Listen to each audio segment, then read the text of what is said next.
waliwo omubaka wa Bukomansimbi yo Veronica Nanyondo ono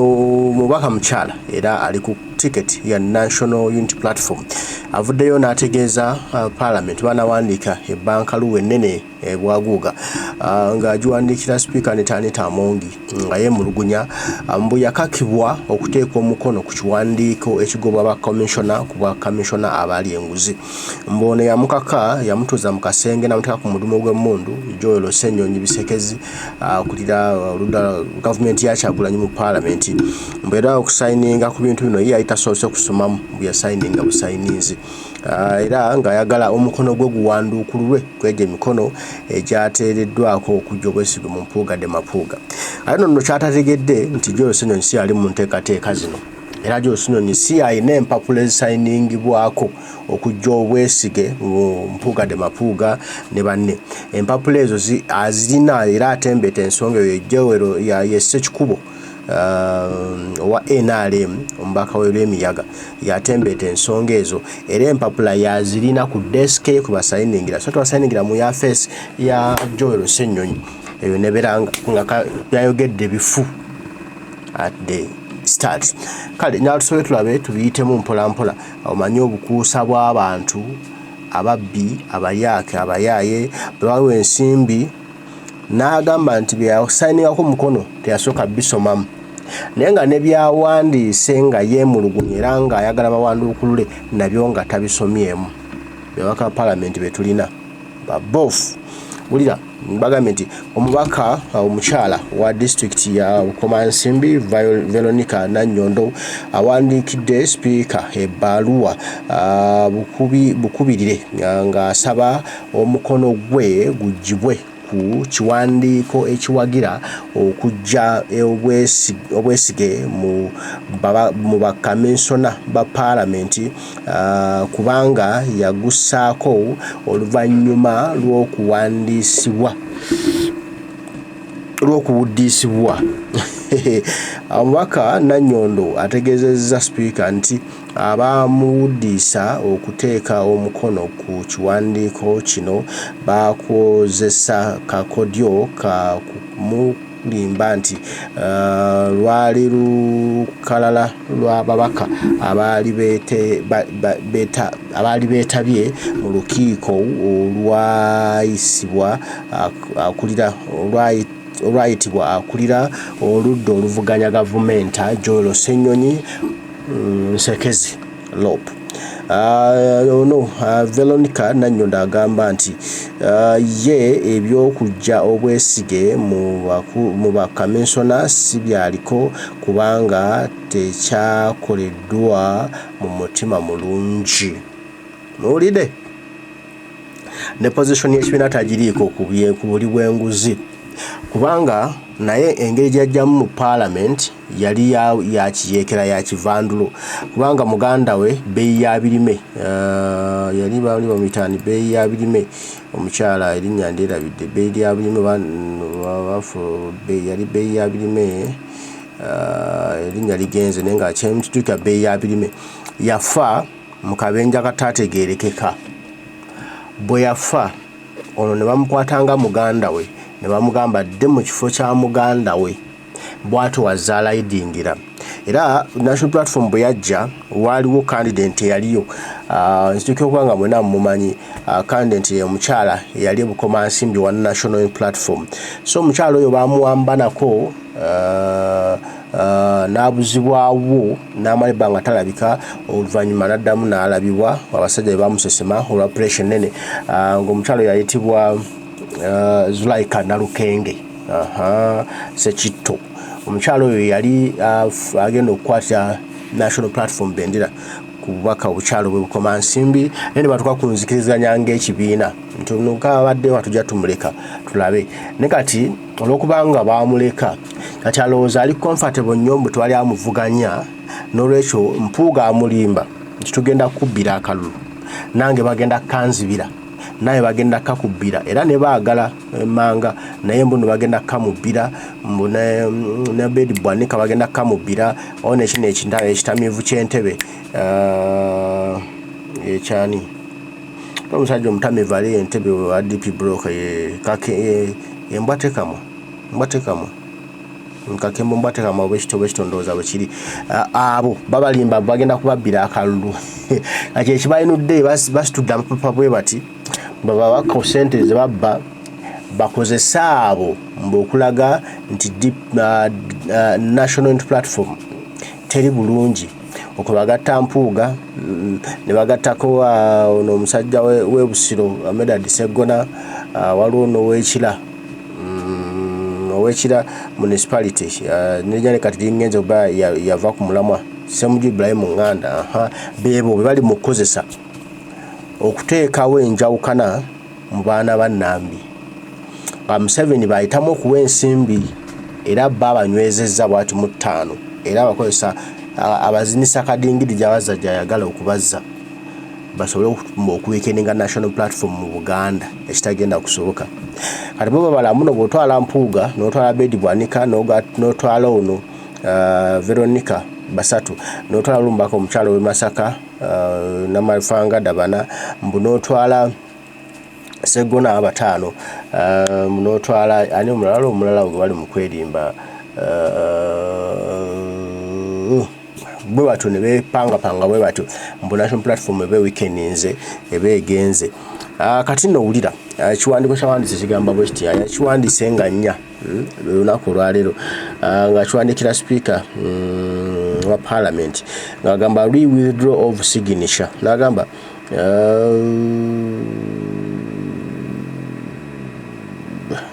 nti I respectfully write to notify you of my intention to withdraw my signature from the motion seeking to censor for backbench commissioners of parliament. Right Honorable Speaker, I was hoodwinked into appending my signature to what was discussed as an attendance list of meeting called by the leader of the opposition in this department's bedroom this morning.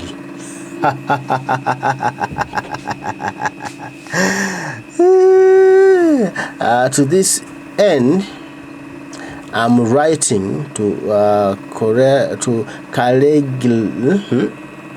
categorically withdraw my signature and disassociate myself from the said list as it was in bad faith and I was misled into signing. Kale ulira okumanya tulina abantu ng'obwongo bwabwe bwa kitooletoole nga tebategeera olwaleero mu boardroom ey'oludda oluvuganya wabaddeyo abakola gavumenti ya Kyagulanyi Veronica taliiko kyentegeeza Jolo Ssenyonyi yakulembera gavumenti ya Kyagulanyi mu parliament era abaka b'oludda oluvuganya abaweebwa ebifo mu gavumenti eyo baatudde ne babako resolutions ze bakola kati olwaleero babadde ne press conference nga bawa eggwanga ebyasaliddwawo ku nsonga ez'enjawulo. Kati Veronica Zeleti nga tamanyi na kikigenda mu maaso ne bamugamba eri waliyo press conference lopakube press conference n'apapa n'aduma n'agenda ne yeesoggayo kyokka ne gye yeesoze tali fit kubeera okuba si mukulembeze mu bukulembeze obwa Kyagulanyi si mukulembeze talina kifo kyonna. Kati bwe yeesozeeyo lwabwateeka omukono ku lupapula lw'abakulembeze bwe babala esooka omukono agutadde ku lupapula lufu ate ne byawandiise mbu signature ye ejjibweko awandiise bifu kuba olupapula lwatuddeko lw'abakulembeze abadde mu attendance mu press conference ate yesi mukulembeze nayateekako omukono ekitegeeza ekyo kisooka kifu. Kati bw'avudde awo oba ani amuwuddisiza anotaddeko omukono nzise n'ava ati n'abama nga tosina kwebuuza nti bana eri kibadde ki ekibadde kigenda mu maaso badde boogera ku biki nakyo natakitegeera kibadde boogerako mu press conference era nti meeting ebadde yakina atakimanya n'aduma n'apapa n'awandika omukuku gw'ebbaluwa tibannange basayiningisiza Joera animbyelimbye agenze Veronica agenze okujja mu lukiiko olwo ngwene Joera Ssenyonyi ali mu kwogera tamulabye nakumulaba Joera ono atuddewo eddakiika 2 omaze okusayininga apapa kulaga nno mbadde onza amanyi waliyo ka commission waliwo omusajja azze n'amuyita n'aduma n'afuluma andowooza mu kugenda agamba gyogenze bajjako Mpuuga n'awandiika n'aswala ate bamukozesezza okuswala era bw'abanga wadde bulijjo olina abalabe Veronica nga tubamanyi omuntu agambye okuwandika ekintu kino maama akutomezza Veronica nkimanyi omumanyi tuba tusisinkanye emirundi mingi ku nsonga zo ez'ebukoma nsimbi tusisinkanye ku nsonga zo emirundi mingi tukola zi-interview ez'enjawulo so twemanyi omanyi era n'ekino w'okikoleddera nseka kubanga nkumanyi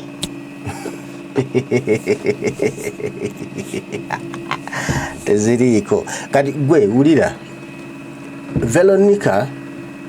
musaasira kuba tategedde kibadde wa loopu kubanga tajja mu parliament kati era ne bamugambye nti kola ebbaluwa we osabeyo omukono gwo era tamanyi byasabye ebbaluwa tamanyi byasabye kubanga akuliramu enteekateeka eno ye Federal Ssekikubo emikono bagirako mu office ya Leader of Opposition eja Federal egy'okujjamu bano ba Commissioner Obwesigwa tebirina bikwatagana ne office ya LOP era LOP bambuuza ekibuuzo mu lukuŋŋaana olwo nti waliwo naye banno booli nabo wano nabo tebanakusayininga n'agamba tusaba nabo bagende bakole ki basayine so nno zizi n'empapula musayininga agambe tusaba nabo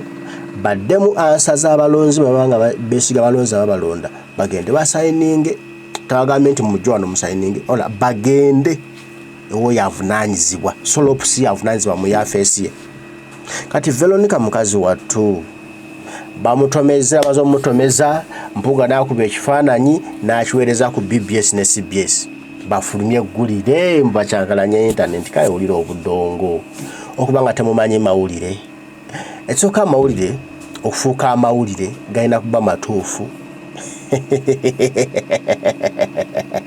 nga n'ebirimu bituufu naye mmwe ekisooka bye mutaddemu bifu n'ebirimu bifu ne bye mwogerako bifu kata bwe si mawulire jasi mwagenda mukyamuseemu mukama nga temumanyi na biki bigenda mu maaso naye mmwe ensi eno ng'erina ekuzira waliwo ebintu ebijja era nga bagamba nti akanaafa tekawuliza ng'ombe kuba omuntu azereeti n'atamanya biki bigenda mu maaso n'apapa ateekeko omukono kubanga waliwo ka commission balina bbawayo ekyetaano abakiise mu lukiiko olwo oluvannyuma bamugaa nti si lwa ssente lwakuggyako Mpuuga kati lwakuba Joera Ssenyonyi bamubuuziza ekibuuzo nti naye nga abaka wano tebanakusayininga kujja ku kiteeso kijjako Mpuuga n'agamba nze twasaayininga abamu abatanakusayininga tebabadde balina gye bagenda badde balina trip ze baliko abalala badde mu leave nawa example ya Flavia Kalole n'Abagabe nti ali mu maternity leave naye tennaggwako naye avudde ajja koleki ateekeko omukono gwe nti naabo batanakuteekako mutuyambe mugende mukole ki muteekeko katono tagenze naye tamanyi na Ssekikubo gy'ateekera gye bateekerako mikono gy'ali n'apapa n'agwa mu bata kale mweraze entegeera yammwe nti no teziriiko bulungi naye yensi mwe tuli kati nno ngamba muganda waffe omubaka omukyala kati owaddala webukoma nsimbi mu minansanafu omumanyi bulungi omuntu waffe ono omubaka webukoma nsimbi Zulaika Nalukenge Sekitto agira omugambe omukonekoneko naye n'alabidde ku Zulaika Nalukenge nti kati bukoma nsimbi wali vacant abantu bakwetaaga bakigenda talina mubaka gira oyiteeyiteyo abantu bagambe ebintu by'enkyukakyuka twaga kujjako nakyemalira bano abaguguze abali b'enguzi tetukyabeetaaga mu maaso gaffe abajja olwa sympathy musumaya gundi afudde taata afudde senga afudde no tumuweemu alyemu ekiseera kyabwe kyaggwako bano bamu abagala okukozesebwa okuteekako kitabani kya gundi pezi kyayogeddeko mukubanga nabo batabani bagundi sima abaana babagenzi sima abaana babafu n'ekyo babateeko n'omwana w'omufumu naawe bakungubagire wamu tubalaba gye mulaga. Mbaagala nnyo bw'atyo Veronica Nanyondo bw'aswadde n'ebigambo bye byawandiise nga tabanyi na kumanya biki byawandiise wabula tuswadde ab'ebukoma nsimbi. Mukama abankuumire tujja kuba tuddamu bannange mwerabe.